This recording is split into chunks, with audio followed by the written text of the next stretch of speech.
Hello, I am Donna Handley, Senior Vice President for Hartford HealthCare and President of Bacchus and Wyndham Hospitals, and a very proud board member of the Connecticut American Heart Association.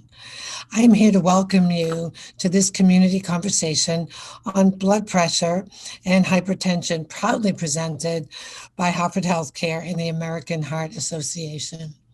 Today, we will hear from Tori Tyler, Director of the East Region Hartford HealthCare Heart and Vascular Institute, and Dr. Adam Needleman, who is Director of Vascular Medicine for the East Region Hartford HealthCare Heart and Vascular Institute. They will discuss understanding blood pressure, risk factors of hypertension, and information on what you can do to control your blood pressure. Our vision here at Hartford HealthCare is to enhance the lives of the people we serve in our communities. It is part of our mission to create healthier communities. We are proud to work with the American Heart Association to bring you this information that will help you live a longer, healthier life. Now, I would like to introduce today's presenters. Please welcome Tori Tyler and Dr. Adam Needleman. I'm here with Dr. Nieldelman today. Thank you so much for joining me. Thanks, Tori. So I thought we'd get started with some questions about high blood pressure, hypertension. What exactly is hypertension and why are we concerned with it? Right, so that's a great question. So I do appreciate this opportunity to talk to the community about such an important health topic that affects so many people. High blood pressure, or the medical term hypertension, affects, we think, upwards of 46 million people in this country. And many people don't even know that they have it. So when we measure your blood pressure, what we're measuring is the pressure inside your arteries. So your heart has an important job. Its job is to pump blood all the way around the body. And it's got to make it from a heart all the way around, all the way up from your brain, all the way down to your feet. So there has to be some pressure in the arteries to make sure the blood and the oxygen in the blood and the nutrients, et cetera, get delivered where they need to go. So when we measure your blood pressure, what we're measuring is when your heart squeezes the blood out, that's the pressure that initially goes into the artery. When the artery stretches, that's the top number, or your systolic. And then the bottom number, when the artery relaxes, is your diastolic pressure. And both are very, very important. When the blood pressure is elevated, we call it a silent killer. And why is that? Because when your heart pumps the blood around, if it's doing too much work, if the blood pressure is too high, it can lead to a lot of deleterious effects. Your heart's a pump, and if it's working too hard over time, it can start to weaken because the blood pressure is too high, and eventually lead to a condition called heart failure. Inside the arteries themselves, if the pressure is too high, it can make it easier for your body to develop cholesterol plaque, or what we call atherosclerosis, or hardening of the arteries. In certain areas of the body, if the pressure inside, if the blood pressure is too high, the artery can start to swell and cause something called an aneurysm, particularly in people that smoke. That can be a very common issue. And then ultimately, when the blood is delivered to the tissues, there are tiny little blood vessels called capillaries. And if the blood pressure is very elevated over the course of time, the blood pressure can actually damage your organs, most importantly, your brain, where it can lead to a stroke or even bleeding or dementia. It can damage your eyes, where you can lead to blindness, damage your kidneys, where eventually people can develop kidney failure and need something like dialysis. And many other deleterious effects throughout the body. So it's an important condition for people to be aware of and try to see their doctor and make sure it's not something that they need to be treated for. What would we consider high blood pressure to be? So that's a good question. So right now we consider normal blood pressure to be anything at 120/80 or less. So there was some confusion with blood pressure as far as a lot of changes over the past 5 or 6 years, but we're pretty much standardized with the guidelines that came out in 2017. I think there was a lot of confusion for the general public even, and even for some doctors, because not every society agreed on things for a while.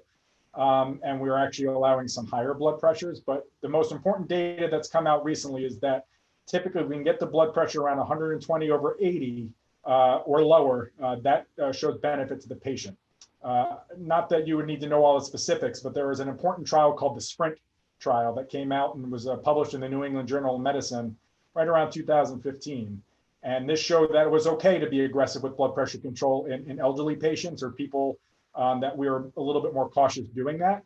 It improved people's outcomes as far as less heart attacks and strokes, and also kept people alive longer in general. Typically, if your blood pressure is above 130/80, that's when we start to consider treatment for it, even with medication. So we want to try to keep that blood pressure less than 120/80. Are there specific things that cause high blood pressure or contribute to hypertension? Sure. So there are certain things that we consider risk factors for hypertension, some that you can control and some that you cannot. Things that you can't control are perhaps like your genetics, if high blood pressure runs in your family. Certain races and are more prone to having high blood pressure, particularly African Americans. And it does get more common with age. So as we age, our arteries tend to stiffen and it makes blood pressure more likely. Some risk factors that are what we consider modifiable are things like your diet, trying to get exercise, watching what you eat, watching the amount of sodium in your diet. Alcohol is a big contributor to high blood pressure, particularly if you drink more than 1 to 2 drinks per day. Smoking can raise your blood pressure as well. And there are some things people don't always think about. There's some medications, particularly over-the-counter medications, that can raise your blood pressure. For instance, things called non-steroidal, such as Aleve or Motrin or ibuprofen. Any of those pills, if you take them on a regular basis, can raise your blood pressure. Antihistamines with certain stimulant medications can raise your blood pressure as well. It's important when we monitor your blood pressure that we do it appropriately. When we check your blood pressure, even in the office, you should be sitting in a chair similar to what I'm sitting in here with your feet on the floor and your back supported, and ideally resting for about 5 minutes before you check it. Try to avoid caffeine or any stress or arguments or anything of that sort, or specifically cigarettes as well, before checking the blood pressure. So you're getting an accurate reading before you go ahead and determine what your number actually is. I've heard that red wine is good for you. Is that something that we should be able to drink and not feel badly about from a cardiovascular standpoint? Right. So I think the key is everything in moderation. Currently, there is some thought that some of the antioxidants that may be found in red wine do have some cardiovascular benefit, but the amount of alcohol remains the key. So for females, the current guidelines recommend no more than 1 drink per day. And for males, it will be less than 2 drinks per day. So as long as you don't do it in excess, typically a glass or 2 of red wine should be okay. Obviously, this can be very patient specific depending on other medications you take. So it's always a good idea to run it by your private physician before doing that. But in general, as long as it's in moderation, it can be okay for you. Are there things that we can do to lower our blood pressure besides medication? Sure. So that's a very good question. So when we diagnose someone with high blood pressure or hypertension, first of all, we do like to see it elevated typically on more than one occasion. So if you come to the office one time and your blood pressure may be a bit elevated, we may ask you to monitor your blood pressure at home with a home blood pressure cuff. Your provider may order something called an ambulatory blood pressure monitor, which is actually given to you from their office or from a medical facility that checks your blood pressure every a couple times an hour for 24 hours. And we like to see your blood pressure elevated more than once over a few occasions before we give you the diagnosis of hypertension. Once we determine that you do have high blood pressure or hypertension, the first course of action before we try to put you on medication is what we call lifestyle modification, making some changes in your habits to try to get your blood pressure down. And what do we mean by that? So typically the biggest thing we need to focus on are diet, activities, and then also exercise. So sodium is a big driver of high blood pressure in people's diets. A lot of patients tell me that they don't typically use the salt shaker, but I tell patients that's usually the tip of the iceberg when it comes to your diet and monitoring your blood pressure. There's an eating program that's recommended by most of the heart societies called the DASH eating plan, and DASH stands for Dietary Approaches to Stopping Hypertension, where it really educates patients on how to lower the amount of sodium in their daily diet, trying to cut it down to somewhere between 2 and 3 grams, educating patients on how to read food labels, and showing a lot of foods where sodium is hidden that, food may not even taste salty. A lot of packaged foods, a lot of diet soda, those foods may not taste particularly salty, but they may be loaded with sodium and patients don't even realize it. Cutting down your alcohol, if it's above those 1 to 2 drinks a day, certainly helps. And cutting out cigarettes certainly helps. There's been studies that have shown that a morning cigarette can raise your blood pressure 7 to 10 points just with that one cigarette first thing in the morning. And then the third thing or the last thing would be exercise. So typically to get your blood pressure down, combined with the other changes, we need you to get moving. We need you to exercise. And we recommend anywhere from 90 to 150 minutes of moderate intensity exercise every week. And that could be a bit of an overwhelming number, and it can be a high for someone that doesn't typically exercise, but we don't need you to get that number right away. I will tell patients, I do love the fact that people are more into their health now. They have things like Apple Watches and Fitbits where they get their steps in every day. But when we say moderate intensity exercise, I tell patients to think of it as some type of activity where you'd have to towel off or think about changing or taking a shower when you're done.